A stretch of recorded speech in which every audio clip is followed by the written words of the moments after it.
They mocked the way Filipinos spoke English. They laughed at the accent, mimicked the tone, and even used it as a joke online. To them, Filipino English wasn't real English. It was something to laugh about, a sound that didn't fit their Western standards. But one day, everything changed.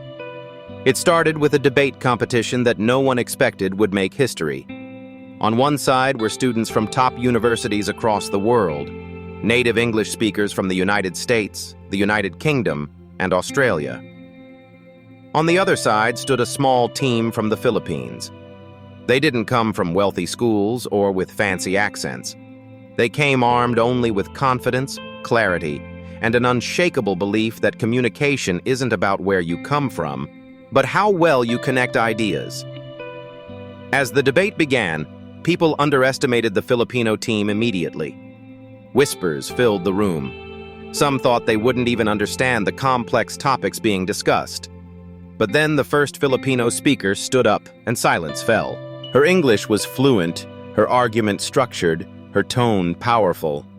She didn't try to sound American or British.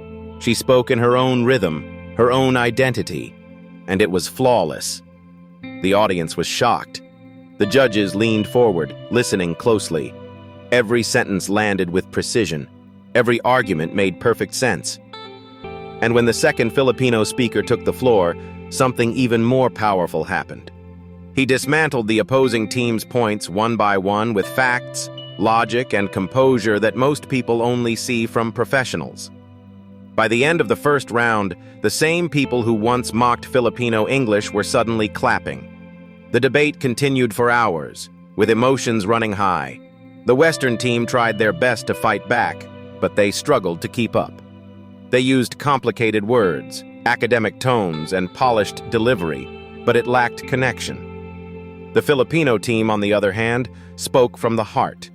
They used simple, powerful English, clear enough for everyone in the room to understand. That was their secret weapon. They didn't speak to impress, they spoke to express. When the final results were announced, there was no doubt. The Philippines had won. The hall erupted in applause. Cameras flashed.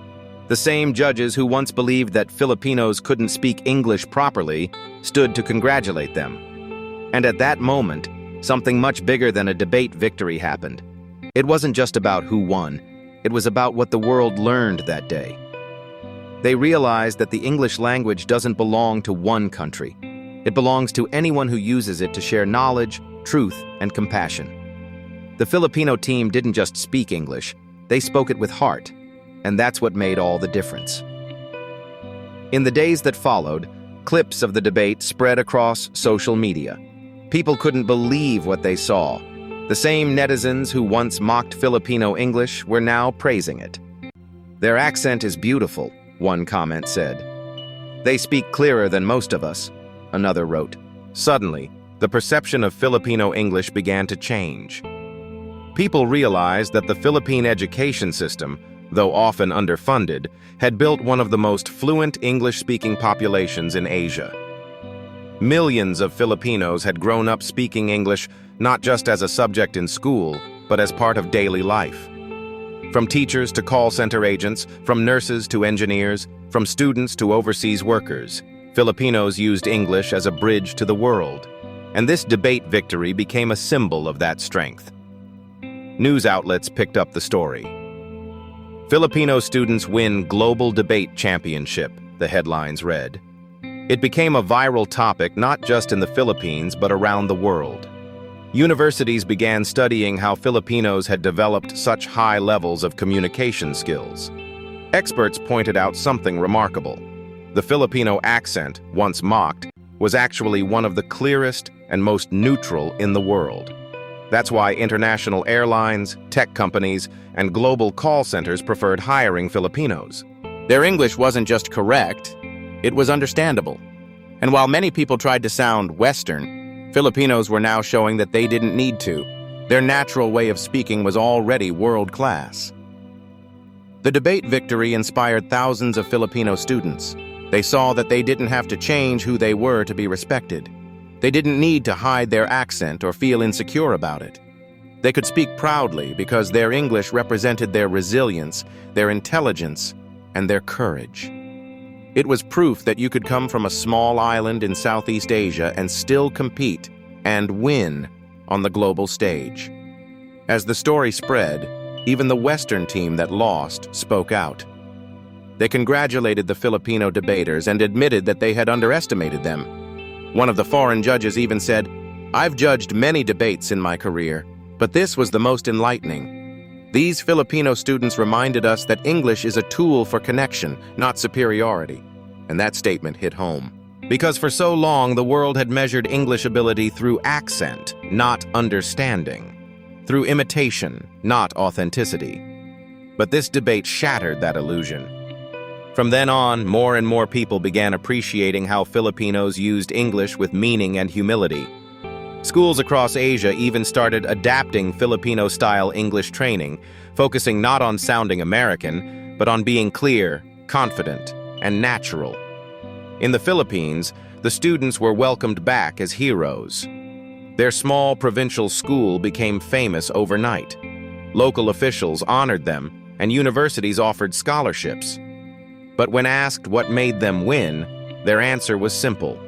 We just believed in ourselves. That belief, the Filipino belief, is something that can't be taught in books. It's the belief that no matter how the world sees you, your voice matters. That belief is what makes Filipinos thrive abroad, build careers globally, and connect across cultures. It's what turns simple words into powerful messages. The Filipino English story didn't end with that debate. It started there. Because soon after, international companies began hosting events where Filipino speakers were featured as keynote presenters. YouTube videos of Filipinos explaining science, tech, and history in English gained millions of views. Suddenly, people started saying, "Filipinos speak English better than we do." It wasn't just about fluency. It was about how they made people feel when they spoke. Filipino English was now seen as the voice of kindness, clarity, and confidence. And all of this began because a few students dared to prove the world wrong. They turned mockery into motivation, laughter into lessons, and criticism into courage. Their story became a reminder that language isn't about perfection, it's about purpose. Today, whenever someone laughs at how Filipinos speak, the world remembers that debate. They remember who won, not because of accent or privilege, but because of passion. They remember that the English language once used to divide can actually unite. And they remember that when you speak from the heart, even the world listens.